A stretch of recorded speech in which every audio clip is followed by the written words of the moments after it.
All right, so we'll jump over to the demo bit now. All right, so what we're looking at here is the system itself, AffinityLive. The first thing you'll notice is that it's completely browser-based. I'm running this in Chrome. It'll work in Safari, Firefox, anything better than IE6, quite happily. And of course, being browser-based, there's nothing to install. The screen we're looking at the moment is our scheduling screen, and the idea of this screen, this is kind of like a summary, and we'll actually end the presentation back here. But the idea of this screen is to provide the manager or staff in a professional service business with real visibility over how busy they are at any given time.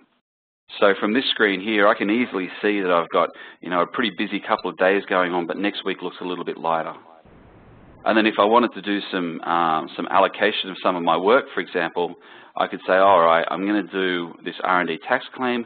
I'm going to do some work on that on Monday. I'm going to schedule 2 hours to work on that on Monday.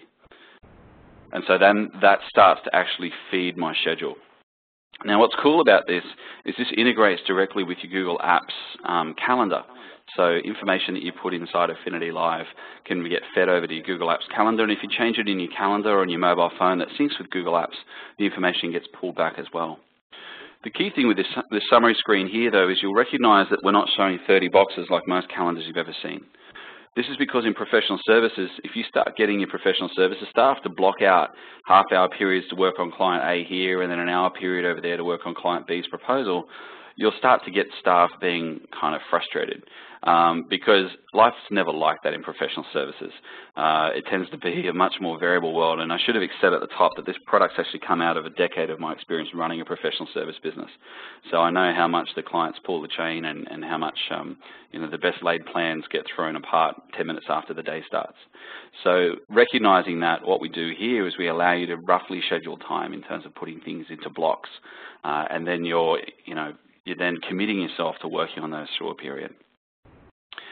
We might look into a particular day here to show you what I mean. So clicking on this particular day, what I'm seeing is a whole series of different activities that are going on, and the ability for me to then go through and see what those activities are. And I can see a summary of the total amount of time that's going on as well. And if, for example, I want to do some more outreach work here in this task, let's say I want to allocate an hour and a half to that task, I can now change that, and boom, all of a sudden my graphs change automatically. And the other parts of the week, these green guys that are filling out my time automatically, will shrink or grow depending on what I do. So it's designed to be really user-friendly and very easy to see what's going on. What's also pretty cool with all of this stuff is as you move deadlines or as tasks move along or as a project you're managing maybe has a deadline extension, it'll automatically relate and modify everyone's schedules quickly and easily. So what we might do now is have a look at the other parts of the system here. On the left-hand side, we've got our primary navigation. So this is a tree-based navigation, and you can see by the titles of things that we're dealing with a fairly modular system here. So we've got company information, contact or people information, then prospects or sales, then the jobs, which is really kind of the heart of AffinityLive as a module, an issues module, contracts, accounts, diaries and resources. And we'll talk about what all those things are as the demo goes along. What's great though is you can lock down access for different users based on different modules, as well as granular control within modules. So you can have your sales team, for example, focus on the prospect stuff here, but not worrying themselves about retainers or contracts or potentially the support issues that are going on across the client. Across the top here, we've got a series of key screens that users like to use. This one here, the to-do list, is kind of like your inbox. And so what this particular screen here does is show me as a user all of the different things that have come in that I haven't dealt with yet, that I haven't resolved or cleared up or taken care of. And so it's very easy to then, oh yeah, I finished that, cool, no worries, click save and get rid of it from my list. It's all Ajax-based, so it's quick and easy. So you're able to move things around, you're able to review the notes attached to things, change those, and so on and so forth. So it's kind of like your inbox. We're not trying to replace your email inbox. This is more for tasks and things that haven't been finished yet.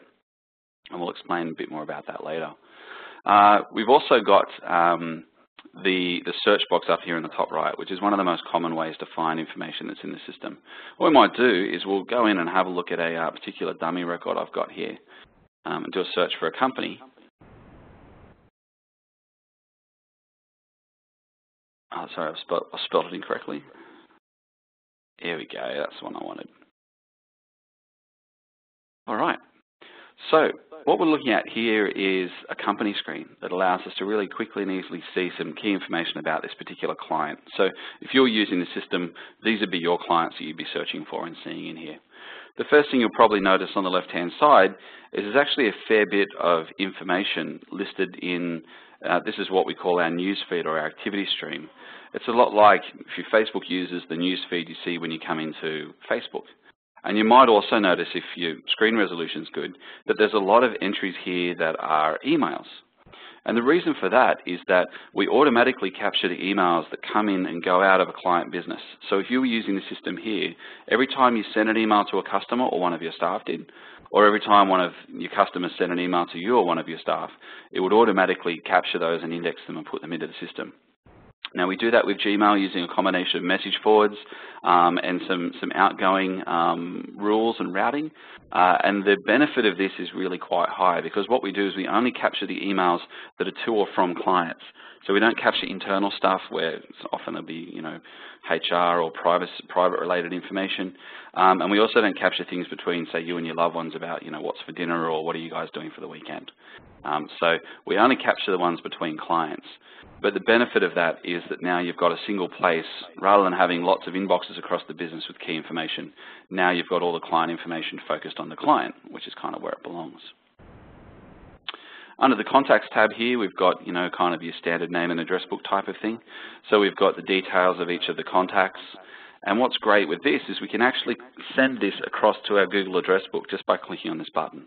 And that will then push that contact. So I'll send my friend Erwin across. So let's just push that contact across to my Google address book. And then if I come in here and look at my contacts area, there's my friend Erwin that I just pushed across. And so I can now go in and see Erwin, and if I change some of Erwin's details, that'll then pull that information back across into AffinityLive as well. But in a sense as well, the name and address book area is kind of fundamental and just kind of the way it is. The details area here is how we're able to keep track of different custom fields. So you can create as many custom fields as you like. And we've also got address details here, which just enable you to link a contact back to their office address or their street address. So pretty straightforward, that component. There's a task area on the right-hand side here, which is important because it feeds your schedule. And so let's say I had a call from this client and they wanted me to review a contract. I could choose to add a task. I could say contract review. I could say, you know what, this is going to take me 2.5 hours to do, and I want to try and have it done by Tuesday. And then I can hit save. And what that's just done is created a task for me automatically, which back on the scheduling screen we started with is actually also then gone through and allocated that 2.5 hours worth of time over the next couple of days. And that's all automatic and easy to deal with. The next thing on the list is the activities area. And so this activities area shows us all the things we're working on with this client at any given time. So where are we up to? What are we doing? What's the phase that things are at? And if you want to see older things that have already closed or been completed, you can go down to the bottom tabs. So you can see all sorts of information down there against those bits of information or against the client. In terms of this screen here, there's one other section that's relevant, which is the resources area that I wanted to show you.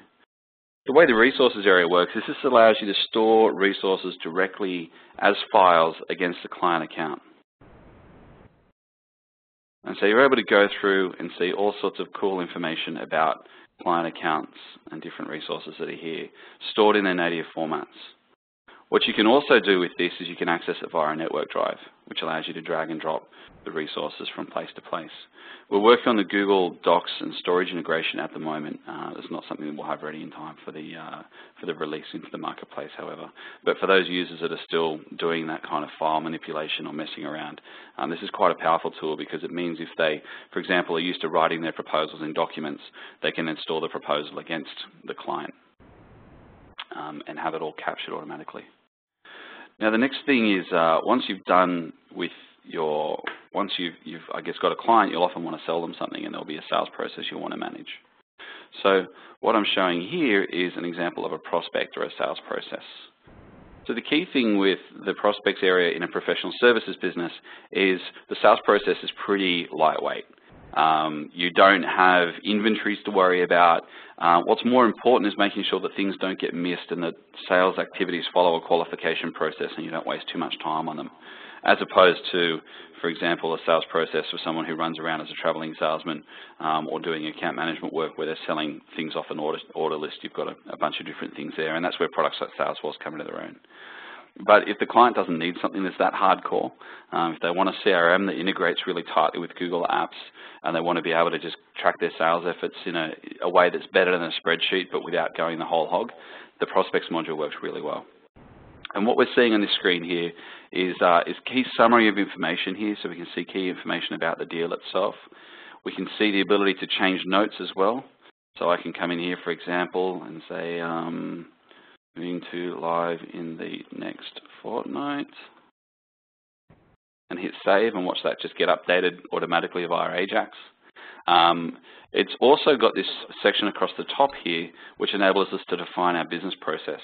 So right now the status is in verbal approval, and next phase is to move into contracts drafted and sent.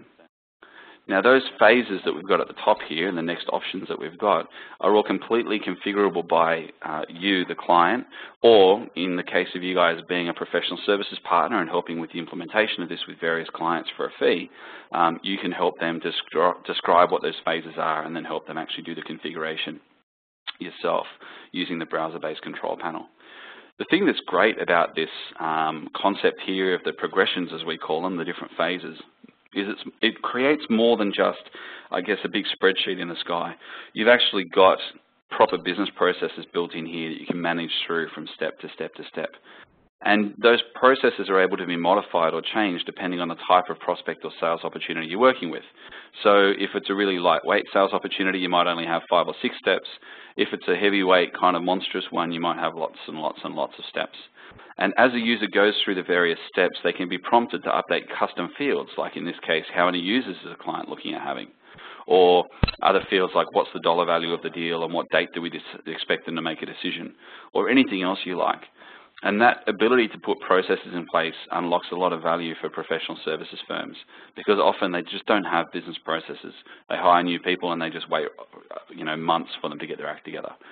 Whereas this construct here, this sense of, where am I up to, is really powerful. And a lot of our clients who are using the system already are pretty in love with it because it helps them actually codify what they're working on for the first time. Another aspect which is pretty cool is this summary box over here. So it enables the user to quickly and easily say, how important is this deal to us? Oh, it's only a 2-star deal. Oh, it's a 5-star deal. See a summary of the amount of effort they've gone through. Give a sense of probability, and then those variables together give you how far along you are from the thermometer perspective. Scrolling down on the right-hand side, we've also got a summary of the different amounts of activity that we've done with the client over time. So you can see that we were pretty busy with them a while ago, but things have slowed down a little bit as they get a little bit closer to making a decision and don't ask quite as many questions. And similarly to on the previous screen, the company screen, we've got concepts here like diaries and resources again. So actually you might notice, I'll draw your attention with the diaries here, that we've actually got a conversation thread going on. So when the client replies, the system knows where the reply came into, and we do that without messing around with subjects or from addresses or anything else like that. When the client gets an email, it looks like the real deal. What I'll show you now is just a quick summary screen here. So what's great is we also provide real-time reports and visibility. So you can see, for example, a funnel that we've got here of where the different deals are up to and how much they're worth from a weighted perspective. You're able to see the work that staff members are going to across the system in terms of putting in information and doing sales-related work and so on and so forth. You've also got the ability to be able to do, for example, a list of different sales opportunities you have, and then you're able to export that information out into either a pipeline or just a listed view, so you can do some basic business intelligence work off that. It's pretty straightforward. What I'll do is I'll come back into that prospect and I'll show you one last thing with the prospects, because what often happens is you go to this effort to try and do a sale, and then what happens is you have a project or a job come out of it. And each of those things then has different phases and steps and budgets attached to it. And what I want to do is I actually want to go over and look at a particular job.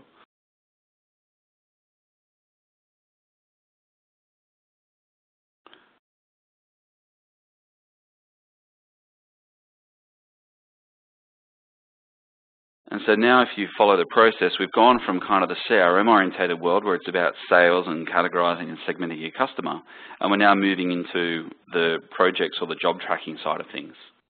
So here it's about looking at what are we actually working on, and this is a given job or project that we're talking about. You'll notice the progression bar is back again. This time though it's talking about the different phases of this type of job moving through the process. On the left-hand side, you can see a list of different components to the project. These are like milestones or tasks, and they allow the project manager to set out in advance what are the different parts of the project, what do they depend on, what are their budgets, and who's responsible for completing those components or tasks. And on the right-hand side, we've got a real-time representation of budget utilization and work that's been done. Looking at the budget tab, we're able to quickly and easily see the dollar amount in terms of time that's been approved versus time that's waiting to be approved. And we can also see visually which tasks have which budgets and of those components, how far through their budget process they actually are. The schedule provides us with a Gantt chart, so we can quickly and easily see how we're tracking based on our plan or perfect world environment. And then we've got our detail area here, which enables us to see key information about this particular project, as well as custom fields down the bottom. And those custom fields are great because they enable you as a user to, as an administrator, to create all the sorts of things that you would want to show. Say, for example, imagine you had an old-fashioned job sheet, and or you had a job folder that you carried around. And inside the front page of that, you'd have all the key information about the job, such as due dates and dollar amounts maybe. And if it's a technical job, like let's say you're migrating someone across to Google Apps, you'd probably have something like, how far through the process you are, or what the domain name is, or whether you're coming from Exchange or Notes and any of those sorts of fields. And those are all fully customizable in the system too.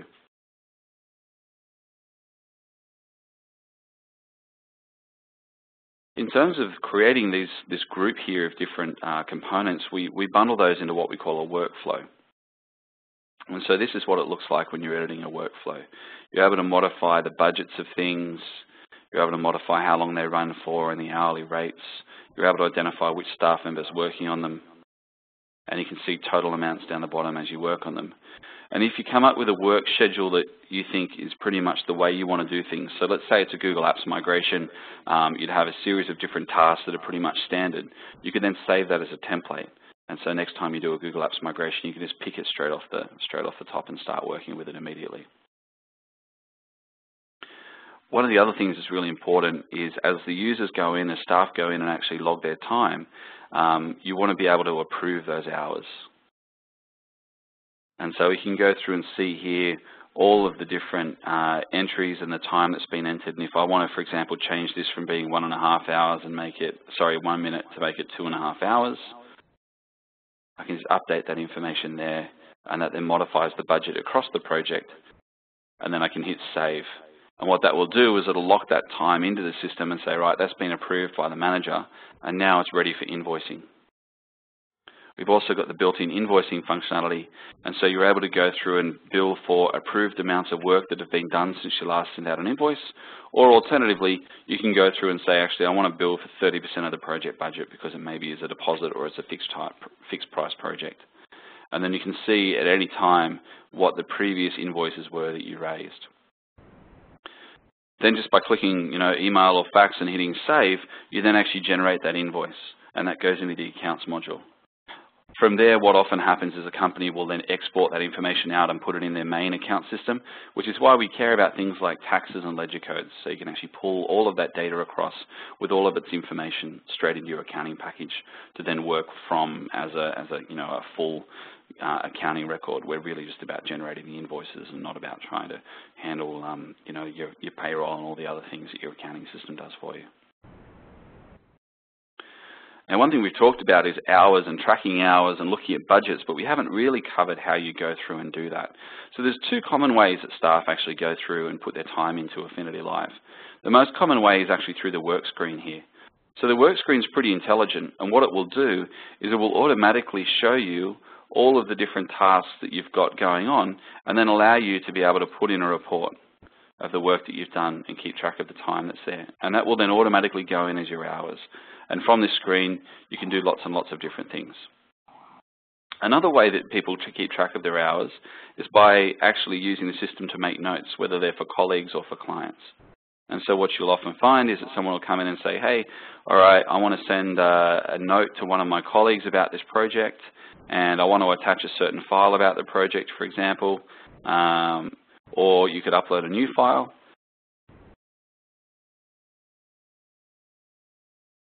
And then you're also, as you can see over here on the right-hand side, there's a whole bunch of time trackings. So the system's automatically keeping track of time. Let's say I spent an hour and a half on this proposal. Sorry, I just did that wrong. And I could then re-estimate the time and say, you know what, we've only got another 3 hours of the work left to do here. I can then hit save on that, and it will automatically affect not only the time that's gone into the system, but also a recognition of how much time is left to go on that particular task. So as a project manager, instead of running behind all the time and only finding out things go over budget after they've gone over budget, staff can actually, when they put in their time entries, can be giving you a re-estimate of how long they've got left so you can do something about it before they go over budget. It might involve talking to the client and finding out what their expectations are or why they're asking for 6 different versions of the same thing. We've only got a couple of minutes left now, so I'll kind of carry through the last couple of bits relatively quickly. We've got the ability here to be able to put issues into this, to manage issues as well. So whereas with jobs you've got the ability to manage a project or plan things out with lots of components, often what will happen in a business is you'll have lots of little things to work on. Clients will call and say, hey, can I do this or do that, or can you do this for me? And rather than creating a job and going through that whole headache, or alternatively doing the work for free and not getting paid for it at all, we have an issues module that enables you to go through and manage little issues. And what I'll do is I'll just show you an example of a particular issue here.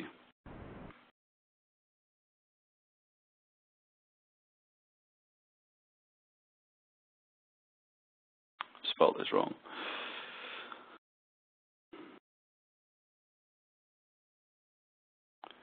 Great. So we've got a particular client here with a whole bunch of different issues. I'm actually going to go after a particular one. And so now we can see across the progressions bar across the top again, we've got that information in place. We can see that the issue is currently open, and we can see what our next phases of activity are. We can also see quickly and easily a description of what the issue is actually all about, who's looking after it from a staff perspective, and we've got the ability to put those tasks in again quickly and easily. So again, there's a lot of, I think you'll probably start to see now some common features that you're seeing throughout the system, and that's really by design.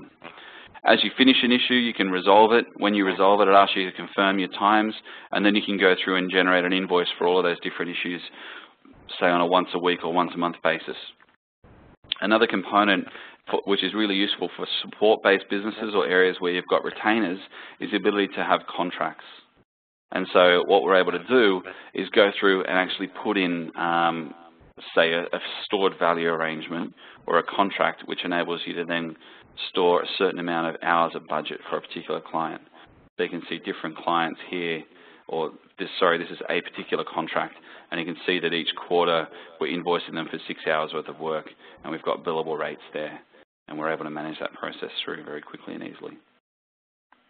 So that's just a bit of a summary there of the receivables area. Now the last thing I wanted to show you, I've shown you the the contact integration with Google, but what I haven't shown you yet is the actual calendar integration. So let's go back to one of the companies we started with. And let's imagine that we're going to have an appointment with them about a particular opportunity. So I can go through now and say I want to add one of these things called a diary entry, which is our way of communicating not just file notes and timetables like we showed before, but also meetings and appointments. So in this case, I'm going to have a meeting with Howard. We're going to meet at Starbucks. The subject of the meeting is proposal discussion. We're going to talk about this and that. We'll schedule a start and end because we know we're going to meet tomorrow. We're going to meet tomorrow from 11:30 till 12:30, and we can then hit save. And what that's going to do is it's not only going to put that record against this client here, so I can see it as part of the not only the history thread, but also the notes of what we've talked about in the past. But over here in my Google Calendar, there we have between 11:30 and 12:30 tomorrow, the particular event. We're going to talk about this and that at Starbucks. And what I could do is change it. Let's say the client called and said, hey, I can't do it till the afternoon. Do you want to have an afternoon coffee? I can say, yeah, sure. Let's do it 3:30 to 4:30 instead. And so I just move that to 3:30 to 4:30. And then what will happen over here in Affinity is that that's now moved in the time it took me to click back to 3:30 to 4:30 in the afternoon. So that two-way integration is completely seamless. The user doesn't have to touch a thing. All they have to do initially is just link their account to their Google Apps account, either using the OAuth method, if you're familiar with that one, or if they're using the Marketplace implementation, they don't even have to do that. Because when you're in the Marketplace implementation, you've got single sign-on, and then the administrator delegates authority and says everyone can use AffinityLive. And then we are able to put things into people's calendars and contact address books without them having to lift a finger. That was about all I had from a demo perspective. The key summary really is that this is a product that's designed to run a professional service business in the cloud. Having said that about professional service business, there are other types of companies that have shown interest in getting involved with AffinityLive. We've got a client who's a government client, and you wouldn't think that government's that involved, but really they're kind of like a professional services division within a government agency. So the definition tends to be pretty variable when it comes to professional services, but nonetheless, it's that focus on time and having everything in one integrated place is what this is all about. Okay, sure. Thanks so much for that, Jeff. With that, we might open it up to questions. I know that somebody had a question in the chat box about deployment, as in, I guess, what would be the best ways to approach a client who maybe was just previously working off spreadsheets and docs and then was looking to move onto AffinityLive? I mean, what are some things to look out for from a deployment standpoint? Yeah, absolutely. So things to look out for in terms of the common pain points that people express are things like, oh, this is great that we've got, Google Apps and I can access my, mail from everywhere, but I still have this huge problem with invoicing each month. I don't know where I've got to try and collect 30 different spreadsheets together. Or they'll say things like, we're having a lot of difficulty managing our projects and keeping track of our budgets. We've got some Google spreadsheets that we're using now, which is a little better than the old Excel days, because at least we know they're in one place, and when they get updated, they're updated everywhere at once, or at least in one place. But it's still a real nightmare to tie everything together. And now all we've done is move from one manual desktop-based process to a manual cloud-based process, but we haven't really gone that far forward. In terms of deployment itself, often people are coming from spreadsheet-based systems, and it is relatively easy. The system itself is designed to be auto-deployed, so when we're in the Google Apps Marketplace post-beta, the user will just be able to click into their admin control panel, logged in as an administrator on their domain, click on the AffinityLive link in the Marketplace and have the product automatically installed. However, that of course doesn't deal with the onboarding and the kind of hand-holding process, which is really where we're looking to work with a lot of our, a partner channel that we're working on, I guess, introducing ourselves to. And the process of getting a customer up and running with this thing is actually relatively straightforward. The key thing is to do an import of some contact or some client information and set up the email forwarding and the email integration. And if in the first phase that's all they really get through, that's a good start. And then what tends to happen is I'll have a particular part of the business which is in pain. It might be the job tracking area. It might be scheduling and resource utilization. It might be the sales team are pulling their hair out because they've been trying 6 different CRMs and they're all too much bloody work and they just wish it would integrate really neatly with Google Apps. So that's kind of the things to look for. Okay, great. Another question from someone. I understand that resellers are able to sign up for private beta. So is there anything that I guess like resellers should be aware of if they're deploying this with their clients? I mean, how long does it typically take to get started and that kind of thing? Yeah, sure. The getting started process is quite variable. It depends a little bit on the client and their level of, I guess, frustration with the current world. This fits into one of those categories of important but not necessarily urgent. And so it really depends on where the client's mindset is in the process. The process of getting a customer set up and running with it is generally a one-day process. However, depending on how fast a learner they are and how big the organisation is, the process of getting the company on board and training them through it might be, a multi-week process, depending on the amount of hand-holding they need. In terms of where we're up to, as mentioned, we're in a private beta, and we're expecting to be in a private beta for the next couple of months. Having said that, it's not a private beta that we're keeping exclusively for apps resellers. We've actually had some people we've been speaking to in the UK who really want to get a couple of their clients in here because they're screaming out for a solution like this. Their notes database is sitting in the corner and about to fall over. They went to Google 12 months ago and they're just, tearing their hair out and wanting to do something about this nightmare that they have as a business management system from, the dark ages. Sure. So another question that's popped up here is that is email integration both ways? So can you send messages from Affinity that will be copied to Gmail? That's correct, yeah. When we send the messages from Affinity, we BCC your email address so they get copied into Gmail at that point. We don't at the moment automatically push things into your sent items folder. I don't actually think there's an API that'll let us do that even if we wanted to. The other thing is that the bidirectional, we do handle the, the sending and receiving of emails, which is kind of a bit special and kind of hard to do.